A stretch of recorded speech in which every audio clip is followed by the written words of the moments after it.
네, 안녕하세요.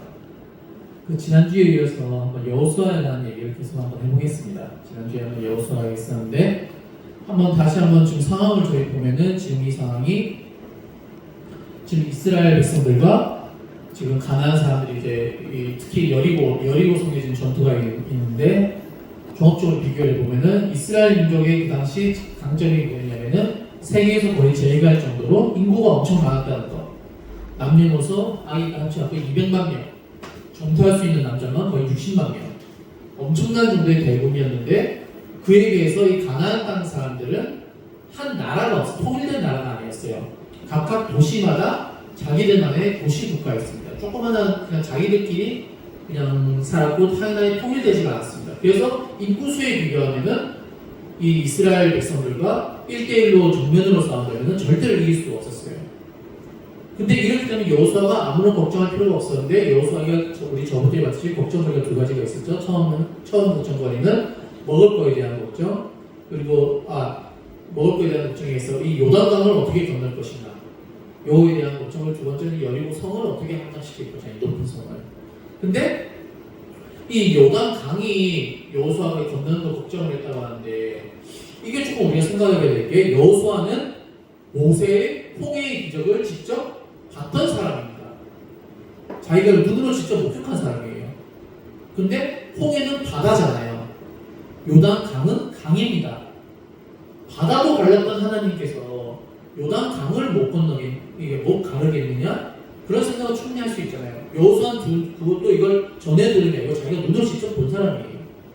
그리고 하나님께서도 그 여호수아에게 말씀하시고 내가 너를 도와주겠다. 그러면 최소 홍해처럼 이렇게 물이 갈라질 수 있다는 건 충분히 여호수아도 어느 정도 예상이 될 건데 그럼에도 불구하고 왜 요단강을 건너는 걸 두려워했느냐? 이건 한번 우리가 좀 생각해 볼 수 있는 게 이 홍해는 우리가 직접 본 사람들은 아무도 없어요. 그냥 성경에 적혀 있는 것만 보고 추정을 할 뿐인데 성경이 홍해에 대해서 어떻게 기록되어 있냐면은 좌우로 바다가 갈라졌다라고 표현이 되어 있습니다. 좌우로 갈라진 거죠. 갈라졌다는 건 어떻게 되냐면 결론적으로 여기에 이렇게 폭이 생긴다는 거죠. 그래서 이 폭 사이로 이스라엘 백성 당시 200만의 백성들이 이렇게 쭈루루루 넘어간 겁니다. 이게 홍해의 이적인데 여호수아가 판단한 게 요단강에서는 이렇게 발생하면 안 돼요. 왜냐면은 지금 요단강으로 보면 이게 지금 요단 강이지 않겠어요? 이게 이스라엘 200만 군사들이에요. 이게 바다가 갈라지면 여기 이렇게 좁은 통로가 생기겠죠. 좌우로. 근데 이렇게 좁은 통로를 가지고 이렇게 200만 명이 한 번에 건널 수 있는 게 아니고 이렇게 한 줄씩 한 줄씩 이렇게 줄 서가지고 쭈르륵 건너게 될 텐데 홍해 때는 이게 문제가 없었어요. 왜냐면은 여기에 아무도 없었거든요. 그냥 여기에 지금 쫓아오는 애굽의 군사들만 있었지 바다만 건너가면 여기에는 아무도 없었습니다. 근데 지금 여리고성 공격할 때는 뭐가 문제냐면은 반대로 여기에 적군들이 있어요. 근데 강이 만약에 홍해 때처럼 좌우로 갈라진다? 그럼 여기로 건너갈 수도 있겠죠. 근데 건너가면 뭐예요? 여기에 엄청나게 많은 군사들이 이 좁은 길로 오는 군사들, 이스라엘 백성들을 여리고 사람들이 공격할 수 있는 겁니다. 이스라엘 사람들이 원래 강점이 뭐냐면 병력이 많아가지고 이게 병력 대 병력을 싸우면 더 많다는 건데 이렇게 좁은 데로 만약에 건너게 되면은 오히려 여기에서 전투가 벌어질 때는 여리고 사람들의 병력이 훨씬 더 많죠. 훨씬 더 유리하겠죠. 그리고 또 하나의 문제가 이렇게 좁은 데서 싸우면은 이스라엘 백성님으로 이렇게 많은 여리고 군사들과 싸우면서 한 명씩 한 명씩 죽어가지 않겠습니까? 이게 죽어가면은 시체가 결국 높여지겠죠? 높여지게 되면 시체가 점점 쌓이게 됩니다. 그럼 시체가 이렇게 여기가 쌓이게 되면은 나중에 여기가 건너가지도 못해요. 이 시체가 높이 쌓여가지고. 그래서 원래 전투가 벌일 때는 이렇게 좁은 통로를 통해 가지고는 이렇게 상대가 이렇게 지치고 있을 때는 원래 가지를 못합니다. 절대로 가서는 안 돼요. 왜냐하면 싸우면 무조건 지기 때문에. 그렇기 때문에 여호수아도 홍해 때처럼 이렇게 되면은 우리는 진다. 이거는 지금 답이 없다. 그렇기 때문에 요단강을 건너는 거에 대해서 지금 겁이 났던 겁니다. 근데 이런 상황에서 하나님께서 여호수아에게 뭐라고 말씀하시냐면 성경에 적혀 있는데 여호와께서 여호수아에게 이르시되 내가 오늘부터 시작하여 너를 온 이스라엘 복중에서 크게 하여 내가 모세와 함께 있었던 것 같이 너와 함께 있는 것을 그들이 알게 하리라. 내가 너를 도와주겠다는 거죠. 모세에 따라 같이. 그리고 너는 언약궤를 맨 제사장들에게 명령하여 이르기를 너희가 요단 물가에 이르거든 요단에 들어가게 하라. 어찌 보면 되게 이게 힘나는 말인 것 같은데 이게 되게 추상적인 말이에요. 결국 여호수아의 고민을 해결해 주지는 못하는 말이에요. 모세의 때와 같이 너를 도와주겠다. 지금 여호수아 생각에는 모세의 때와 같이 나를 도와줘서는 이길 수가 없습니다. 그래서 뭔가 하나님께서 여호수아에게 뭔가 구체적인 답을 해주면 좋겠는데 구체적인 답이 아니고 그냥 너는 언약궤를 맨 제사장들의 명예에서 요단 물가에 이르거든 요단에 들어가게 하라. 들어가면 어떻게 할 건데? 뭐 요단강은 폭을 더 홍해 때와 비교도 안 되고 훨씬 더 멀게 이게 갈라지게 할 것입니까? 아니면 뭐 어떤 다른 방법을 할 것입니까? 그거에 대한 설명이 없어요. 근데 하나님의 말씀이 원래 대부분 다 이렇게 우리에게 임할 때는 조금 추상적입니다. 애매모호해요. 대부분이. 그래서 우리가 이걸 듣다 보면은 이게 뭔가 하나님의 말씀은 맞는 것 같은데 이대로 해서 되려나라는 의문이 언제나 생깁니다. 그리고 하나님께서 약간 일부러 이렇게 하시는 편이에요. 그 모자란 것들, 하나님의 의견은 모자란 것들은 나머지는 너네의 믿음대로 행해봐라. 지금 하나님의 말씀대로 하면은 지금 홍해의 이 요단강의 전투는 결코 이길 수가 없습니다. 옛날 홍해 때처럼 나가면. 근데 하나님께서 일단 믿어보라는 거죠. 나머지는 네가 알아서 해봐라. 나를 믿고 가봐라. 하나님께서는 이렇게 추상적으로 말씀하시니까 여호수아가 저번에 이렇게 고민을 했던 건데 결국 그 정탐꾼들의 바보 정탐꾼들에 인해서 용기를 얻어가지고 그래? 그럼 내가 한번 만나보겠다. 내 믿음대로 한번 가보겠다라고 가는데 어떻게 가냐면 일단 하나님의 말씀대로 요단을 이렇게 가서 제사장들 보고 언약궤를 들고 일단 가라. 발 담궈라. 근데 여기서 좀 그림을 그렸지만 홍해 때처럼 약간 이게 갈라지는 것처럼 그렸죠. 이게 사람들의 상상도가 이래서 그랬어요. 근데 실제로는 그게 아니고 여호수아가 여기서 일종의 예언을 합니다. 선언을 하죠. 뭐라고 하냐면은 온 땅의 주 여호와의 궤를 맨 제사장들이 발을 받고 멈추면 요단 물 곧 위에서부터 흘러내리는 물이 끊어지고 한 곳에 쌓여서리라. 요단강이 끊어질 거라고 여호수아가 예언을 하는데 이거는 하나님께서 여호수아에게 말씀하시는 게 아니에요. 여호수아의 독단적인 생각입니다. 하나님께서는 요단강이 어떻게 될 거라고 말씀하셨지만 여호수아가 그냥 자기 믿음으로 선포하는 거예요. 야, 걱정하지 말고 요단강에 발을 담가라. 하나님께서 물을 끊어주실 것이다. 물이 끊어지면 어떻게 되냐? 원래 아까 여기에 요단강이 쭉 있었죠? 그래서 요단강이 있었고 원래 홍해 때처럼 가면 이렇게 좁은 길로만 갈 수 있는 거였는데 아직 물이 완전히 끊어지면은 이스라엘 백성들이 뭐 여기로도 갈 수 있고 여기로도 갈 수 있고 여기로도 갈 수 있고 여기로도 갈 수 있고 200만 대군이 한꺼번에 물을 건널 수 있는 거예요. 그러면은 쪽수에서는 싸움이 안 되죠, 여리고 사람들이. 그러니까 바로 도망갈 수밖에 없는 상황이고요. 여호수아는 자기의 판단으로 어찌 보면 자기의 생각일 수도 있습니다. 자기의 판단으로 하나님께서 물을 그냥 말라버리게 할 것이다. 이게 멸망의 땅으로 그냥 할 것이다. 온 요단강 전체를. 그러면 우리는 굳이 좁은 땅을 갈 필요 없이 다 갈 수 있다. 그럼 우리는 이길 수 있다. 어찌 보면 이렇게 자기의 생각으로 예언을 하는데 우리가 이렇게 하나님의 말을 선포한다는 거, 예언한다는 건 어찌 보면은 약간 좀 도박과도 같습니다. 확실한 건 아니에요. 여호수아가 요단강이 말라질 거라고 확신할 수 있는 건 없습니다. 왜냐하면 하나님께서 여호수아에게 100% 이렇게 정확하게 말씀해 주신 건 아니기 때문에 어찌 보면 약간 확률 싸움인데 우리의 신앙이라는 게 약간 뭐 이렇습니다. 분명 나에게 이렇게 감동이 왔어요. 그렇게 이루어질 거라는 100% 확신은 없지만은 믿음이 있다면은 일단 선포를 해보는 겁니다. 하나님의 말씀 예언을. 그리고 그것이 정말로 하나님의 뜻에 부합하는 거라면은 하나님께서 그 예언을 또 이루어주실 거예요. 그 예언대로. 실패하면은 도박에 실패하면 어떻게 됩니까? 패가 망신 나가죠. 이게 하나님의 말씀에도 나는 이게 하나님의 뜻인 줄 알고 자신 있게 예언했는데 이게 만약 하나님의 뜻이 아니었다? 그러면 망하는 거예요. 어찌 보면 도박과 거의 같은데 여호수아는 이 도박이 성공해가지고 결국 요단강을 건넜고 이러니까 백성들이 이제 여호수아를 이제 본받습니다. 이제 우러러봅니다. 와, 여호수아 이제 대단하신 분이구나. 진짜 모세 때처럼 모세보다 어찌 보면 더 훌륭한 분이시구나 했는데 아직 한 가지 더 변수는 나왔죠. 여리고 사람들이 요단강에서 후퇴해가지고 항복하는 게 아니고 아직 여리고 성이 남아있기 때문에 아직 여리고 성에서 농성을 합니다. 이제 성에서 인을 올려 볼해봐라. 근데 우리도 전에 얘기했듯이 여리고 성은 원래 성을 공격하려면 이렇게 높은 사다리도 있어야 되고 공성 병기들이 있어야 되는데 당시 이스라엘 기술력으로는 그렇게 있을 수가 없었죠. 그래서 이스라엘 백성들은 여리고 성을 함락하려면 어떻게 있어야 되냐? 결국 그냥 삥 둘러서 포위해서 안에서 야 니들 언제 나올래? 언젠가 식량이 떨어지면 배고프면 나오겠지. 아니면 여기서 굶어 죽던가 하면서 이렇게 오랜 장기전이 가야 됩니다. 근데 오랜 장기전이 가야 왜냐면 정면으로 싸우면 이스라엘 백성들이 이기거든요. 백성이 훨씬 더 많고 군사가 훨씬 더 많으니까 이 성을 올라갈 수가 없는 거지. 근데 이 전략이 먹히려면은 필연적으로 뭐가 되겠냐? 저보이는 것 같지만은 밥이 많아야 돼요. 분량. 왜냐면은 성 안의 분량보다 성 밖의 분량이 더 많아야 되지 않겠습니까? 그래야지 성 안에 있는 애들이 배고파서 참다 못해서 밖으로 나오겠죠. 근데 지금 그래가지고 이스라엘 여호수아가 굳이 우기 때 위험을 무릅쓰고 요단강을 건넌 거였고 저번에 말했듯이. 근데 이 군량이 지금 어떻게든 모든 이 200만의 먹이를 살릴 이 군량들을 끌어모아야 되는 이 중요한 시기에 이스라엘에서 6월절이 다가옵니다. 6월절이 왔어요. 이 전투를 바로 앞서게 돼요.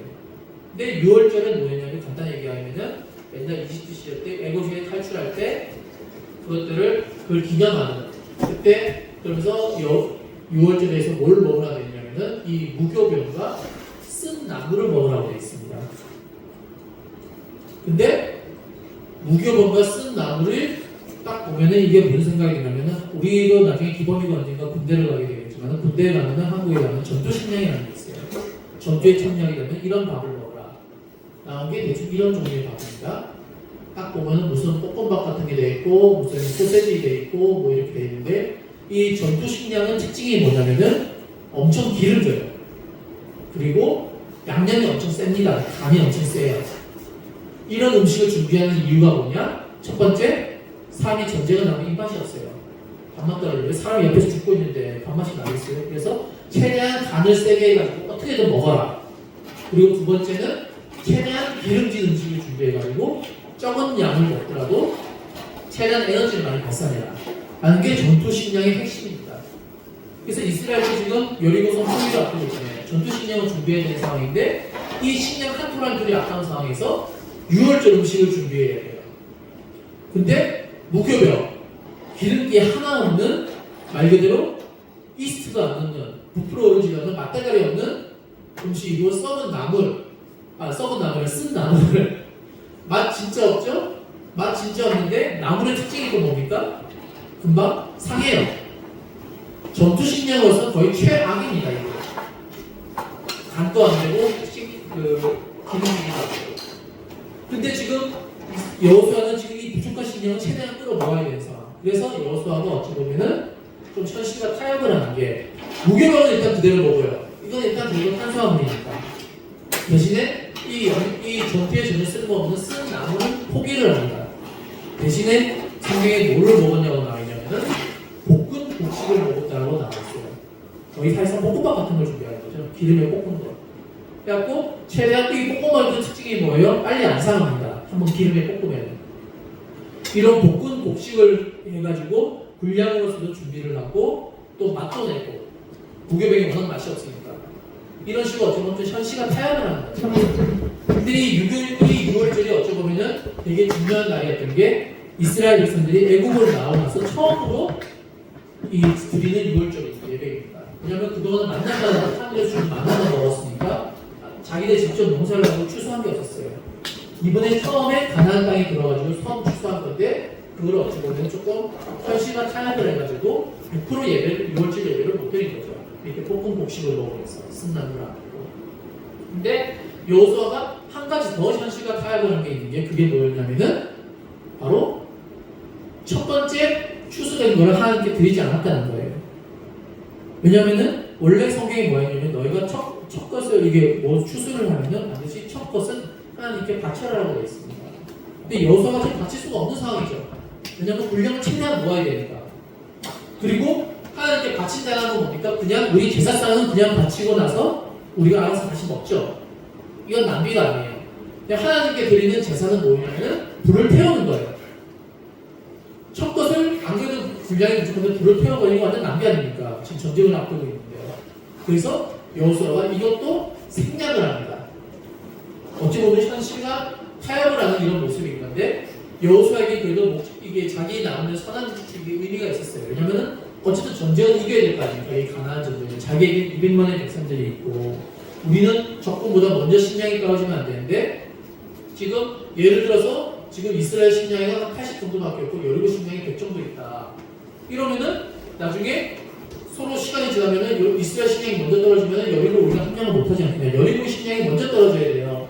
그래서 여호수아가 최대한 아끼고 어찌 보면 좀 현실과 타협하고 율법을 조금 어기기도 하면서 최소한 식량 한 30 정도를 더 모으면은 여호수아 생각에 110 정도의 군량을 모을 수가 있는 거예요. 그러면 나중에 포위가 다 끝나면은 이스라엘이 여리고의 100의 식량이 다 떨어지게 되면 아직 이스라엘은 10의 식량이 더 남겠죠. 그러면 싸움에서 이길 수 있을 거 아닙니까? 이 30의 식량을 편법으로 어떻게 좀 이게 확보함으로 인해서 이게 여호수아의 생각이었는데 이것도 솔직히 근데 완벽한 방법은 아니에요. 왜냐면은 이기긴 이기겠죠. 여리고성을 이기고 나면은 이스라엘의 분량이 얼마나 남겠어요? 10밖에 안 남겠죠. 왜냐면 100을 다 썼으니까 한 1년간 2년간 전투하면서. 근데 이스라엘은 여리고성만 공격할 게 아니고 온 가나안 땅을 다 공략을 해야 되는데 그건 앞으로도 계속 분량 문제가 이게 발목을 잡는 거예요. 그렇기 때문에 이번에는 하나님께서 여호수아에게 등장을 합니다. 이번에는 애매모호하게 하늘로서 말씀을 내는 게 아니고 직접 자기의 분신을 군대 장관을 하나님께서 여호수아에게 보내요. 그래서 이번에 헷갈리는 말이 아니고 정확하게 하나님의 말을 하면서 여리고성의 전투 방식을 이 전법을 이제 알려준 게 뭐냐면은 바로 7번 돌아라. 7일 동안 하루에 한 번씩 그리고 마지막 날 7번째 날에는 7번 돌아라. 그러면 7일 만에 전쟁이 끝나고 성벽은 무너지고 전투가 끝날 것이다. 이거를 애매모호하게 말을 한 게 아니고 하나님의 사자가 직접 이번에 여호수아에게 강림해가지고 여호수아 앞에서 대놓고 얘기를 하는 거예요. 그래서 이 전투는 뭐 워낙 유명하죠. 7번 해가지고 나팔 불고 와 지르니까 무너지고. 근데 우리가 여기에서 한번 이 7일이라는 날짜에 한번 기념을 해보고 이게 집중을 해보면 원래 여호수아가 생각했던 건 최소 포위하는 게 한 1년에서 한 2년은 됐을 거예요. 원래 성 포위하는 게 대부분 그 정도 걸립니다. 성안의 공식이가 떨어지겠다 이 생각하는 게. 근데 지금은 7일 만에 전투가 끝났죠. 하나님의 도우심으로. 그러니까 이스라엘이 원래 이렇게 편법을 해가지고 110의 분량을 확보했었는데 지금 이제 일주일 동안 끝나고 한 이 정도의 숫자에 이 정도의 분량이 이제 밥을 먹었어요. 108이나 남았죠.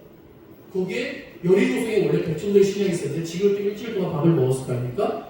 이를 먹으면 98이 남았고 합치면 206이라는 엄청난 분량이 생기는 거죠.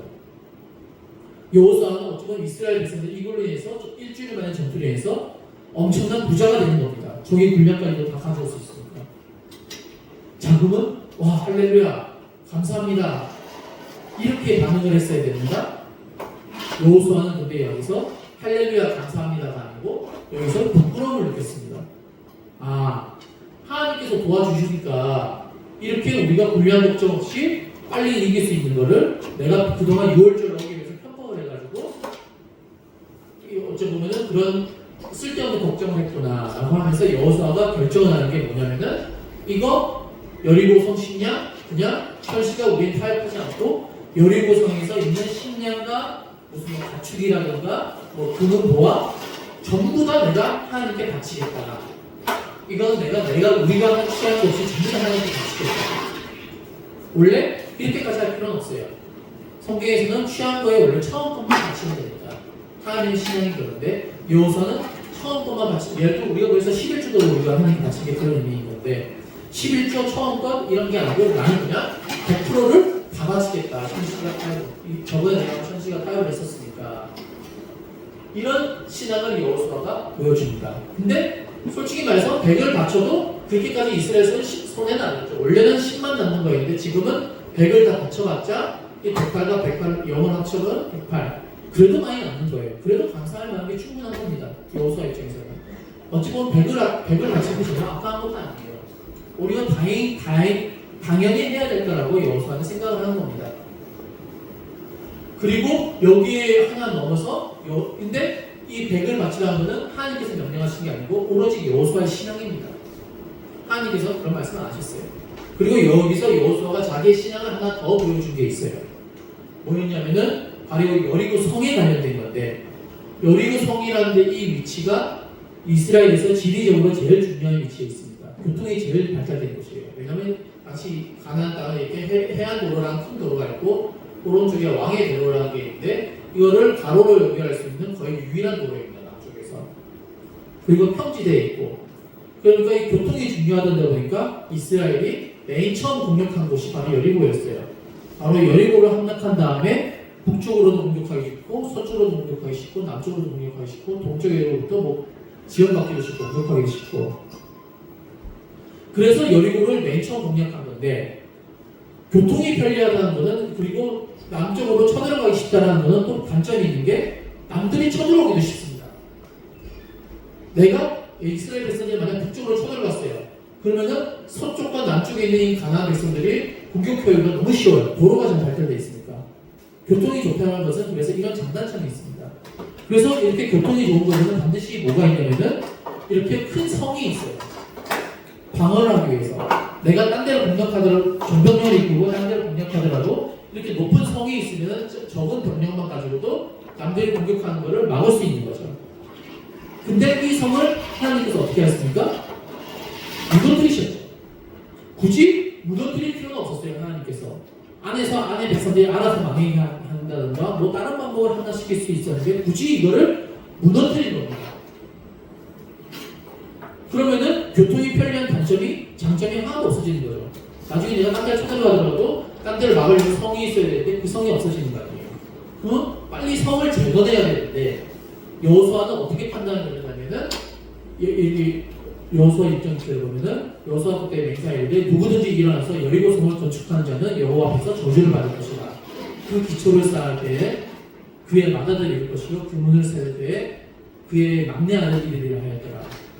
저주를 선포합니다. 여리고성 건축과 생각도 하지 마라. 앞으로 이거 여리고성 있는 사람은 저주를 받을 것이고 뭐 맏아들이 이룰 것이고 뭐 막내 아들이 이룰 것이고 너는 그냥 멸망지하를 받을 것이다. 이것도 하나님이 하신 말씀이 아니에요. 하나님께서 앞으로 여리고성 짓지 마라 이렇게 말씀하시는 게 아닙니다. 여호수아가 선포를 한 겁니다. 왜 이렇게 선포를 했냐? 자기는 더 이상 하나님은 그 사람의 생각, 이게 현시가 타협하면서 생각하지 않겠다. 이게 아까처럼 성을 쌓고 이렇게 하는 건 다 사람의 생각이다. 나중에 우리가 성 없이 딴 데로 쳐들어가더라도 물론 다른 애들이 쳐들어올 수도 있겠지. 그거는 우리가 하나님의 은혜로 막을 것이다. 우리가 사람의 힘을 의지해가지고 이 가나안 전투를 이제 하지 말자라고 하는 여호수아의 어찌 보면은 의지인 거죠. 그래서 너는 절대로 여리고성을 재건축하지 마라. 앞으로 무슨 일이 있더라도 이렇게 저주를 내린 겁니다. 그래서 여호수아의 우리가 독단을 다시 보면은 여리고성을 취하고 나서의 재산을 10%만 바칠 것이냐, 1,000원만 바칠 것이냐, 전부 바칠 것이냐, 여호수아는 자기 독단으로 전부 바칩니다. 그리고 여리고성을 다시 재건할 것이냐, 아니면 평생 재건 안 할 것이냐, 여호수아는 자기 독단으로 평생 재건을 안 하는 걸로 이게 명령을 내립니다. 둘 다 하나님께서 명령하신 건 아니고 여호수아가 하나님께 자기 신앙을 보여준 거예요. 그리고 이때 처음으로 여호와 하나님께서는 여호수아의 신앙을 이제 인정하십니다. 그 전에 그 요단강을 건널 때나 뭐 그 6월절 제사를 드릴 때나 여리고성을 함락시킬 때나 여호와 하나님께서 여호수아에게 칭찬하신 게 없으세요. 근데 이렇게 여호수아가 자기의 의지를 보여주니까, 자기의 신앙을 보여주니까, 비록 앞에서 한 번은 편법에 의해 가지고 좀 세상과 타협하긴 했었지만은 처음이 중요한 게 아니고 마지막이 중요한 거죠. 마지막에 내가 어떤 판단을 내릴 것이냐, 이걸 넘어서 하나님께서 크게 칭찬하시고 여호수아를 너 진짜 대단하다, 내가 앞으로 너와 함께하겠다라고 이제 인정하십니다. 이렇게 되면은 여호수아가 우리도 어찌 보면은 이제 이런 신앙을 가져야 될 건데 이걸로서는 근데 여호수아의 신앙이 조금 부족했어요. 왜냐하면 여호수아는 이 당시 지도자입니다. 자기가 명령을 내리는 입장이죠. 재산을 다 바쳐라, 하나님께 전부 다 바쳐라, 너네 개인적으로 취하지 말아라, 여리고성 건축하지 말아라, 남들이 그냥 알아서 공격하도 우리가 알아서 막자 하는 건 다 지도자의 입장인 건데 과연 백성들의 입장도 그랬을 것이냐, 밑에 사람들의 입장에서요. 여호수아가 과연 밑에 사람들의 입장을 얼마나 생각했을 것이냐라는 게 하나의 또 걸림돌이었어요. 그래서 여호수아가 이 당시에 이거를 잘 신경을 못 썼기 때문에 다음번 아이성 전투 때 이제 그런 실패가 옵니다. 그래서 우리가 한번 시간이 되면 다음에 이제 아이성의 전투 때 한번 어떻게 되는지 한번 보고, 우선은 그래도 지금 당장까지는 괜찮은 상황이에요. 우리도 앞으로 이 여호와의 말씀을 선포하는 것, 하나님의 말씀대로 오는 것만 어쩌면 기다리다 보면은 늦습니다. 대응이 늦고 또 어쩌면 자기 신앙도 안 된다고요. 우리의 신앙을 보여주기 위해서는 우리가 한번 여호수아처럼 어쩌면 오버하는 신앙인 거죠. 그렇게 하나님의 말을 믿고 한번 오버하는 신앙이 되는 것도 좋을 것 같습니다. 네.